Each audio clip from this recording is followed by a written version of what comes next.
नारायण राव, हम इस क्रांतिकारी के पवित्र शव को लेकर यहाँ इतनी रात में आए हैं। दिन के उजाले में हम उन पर अग्नि संस्कार भी न कर पाए। कदाचित यही हम लोगों के क्रांति जीवन की कहानी होगी। एक अल्प विकार से ये दिव्यात्मा मृत्यु की भेंट चढ़ गया और हम उसे उजागर भी न कर पाए। ना ही उनकी कोई चिकित्सा हो सकी। ये बात बड़ी ही चिंतनीय है नारायण राव, बड़ी चिंतनीय है। केशवराव, हम अनुशीलन समिति के सदस्य यही अंत्य प्रतिज्ञा लेकर राष्ट्र कार्य में उतरते हैं कि अपने आप को मातृभूमि के चरणों में समर्पित कर दे। मेरे दोनों भाई आज काले पानी की सजा काट रहे हैं, यही सत्य है, और मैं भी उसी राह पर चलने का यत्न कर रहा हूं। देखो नारायण राव, केशवराव, चिता तो रची है, पर इसे भड़कने देना मुझे अनुचित लगता है। ये दिव्यात्मा है और इनकी अंतिम इच्छा थी कि इनके शरीर को मंत्राग्नि ही दी जाए।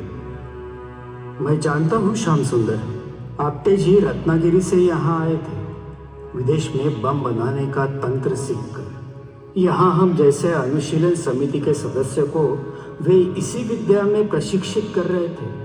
अगर इन्होंने अपने नाम को कभी प्रकट नहीं होने दिया, उनका परिचय तो मात्र बम बोले था, जैसे हम केशवराव को कोकेन करके जानते हैं। यही होता है क्रांतिकारियों का जीवन, अपने व्यक्तित्व को अनभिज्ञता में विसर्जित कर स्वतंत्रता के लिए समर्पित करना।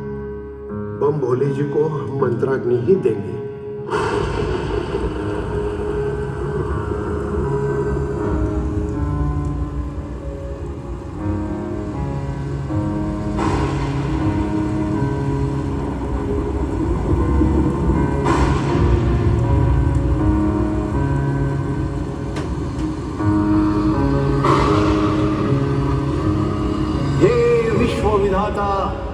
मैं केशव बलिराम हेडगेवार आपसे प्रश्न करता हूं कि आपका जहां वास है, उस मेरी पवित्र मातृभूमि की ये क्या घोर विडंबना है।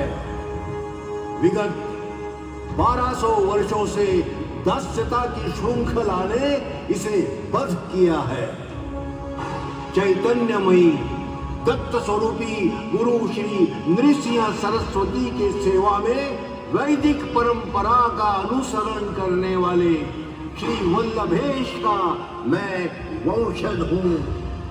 मुझे वरदान दो कि मैं इस सनातन धर्म की रक्षा करते हुए मेरी मातृभूमि को दास्यता से मुक्त करूंगा, उसे उसके परम वैभव को पहुंचाने तक विश्राम नहीं करूंगा।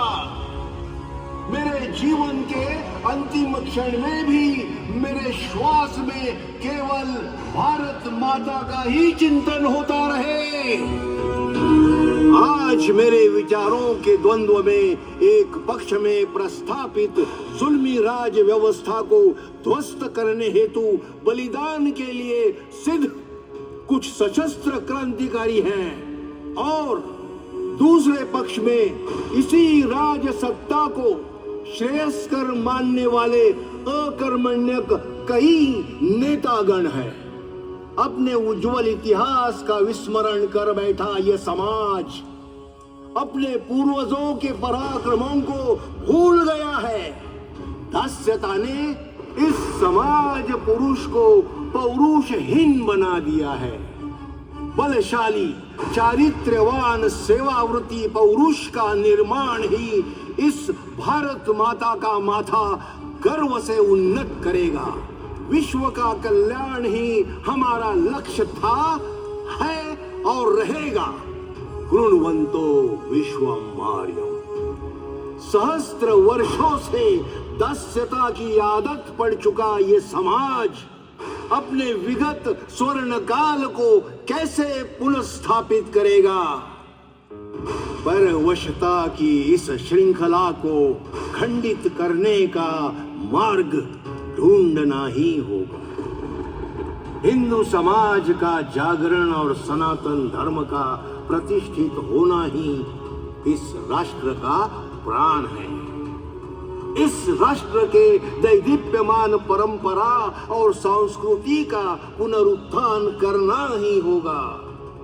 लेकिन कैसे होगा ये सब? कैसे होगा? इसके लिए मुझे आपसे बुद्धि चाहिए।